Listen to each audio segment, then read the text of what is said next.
Aleppo में जिस अदोन brigade को देखकर सीरिया की फौज पीछे हट गई, उसे जड़ से खत्म करने के लिए पुतिन ने अपने जालिम जनरल अलेक्जेंडर चेको को सीरिया की कमान सौंपी है।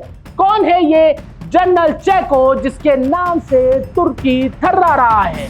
सीरिया में जो कोहराम मचा हुआ है उसके स्क्रिप्ट राइटर तुर्की के राष्ट्रपति रेसेप तैयब एर्दोगान ही बताए जा रहे हैं, जिन्हें चौंकाने आ रहे हैं जनरल चेको, जिनके सीरिया की जमीन पर कदम रखने से पहले ही धमाकों ने तुर्की के राष्ट्रपति एर्दोगान की नींद उड़ा दी है। ये धमाके बता रहे हैं कि पुतिन का जनरल बहुत खतरनाक है और वो दुश्मनों को मार डालने में यकीन रखता है और वो दूसरा मौका नहीं देता।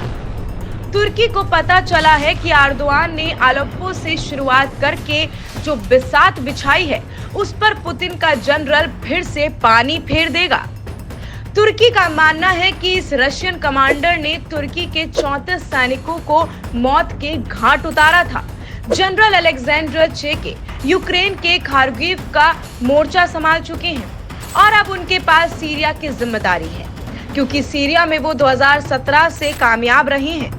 अब अलेप्पो ही इनकी आतंकवादियों से रूस ने आजाद करवाया था। इस बार भी जनरल चेको के सामने चैलेंज आसान नहीं है।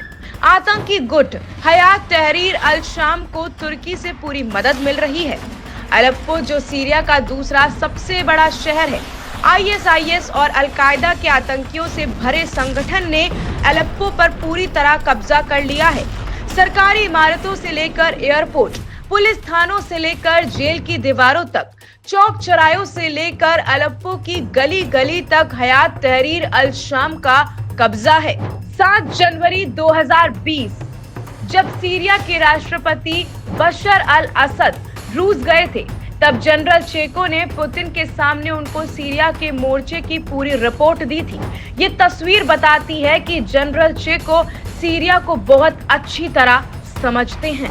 इस बार अलेप्पो को वापस जीतने के लिए रूस क्या करेगा, सीरिया की फोर्स क्या करेगी, इस पर होमवर्क शुरू हो गया है, क्योंकि अगर अलेप्पो की आग नहीं बुझाई गई तो पूरा पश्चिम एशिया इसमें चलेगा।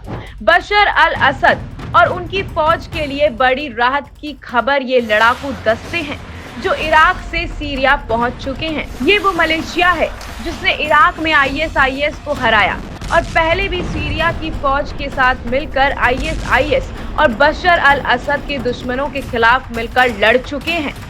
इराक के प्रधानमंत्री शिया अल सुदानी ने एक इमरजेंसी बैठक बुलाकर सीरिया के हालात पर बात की है।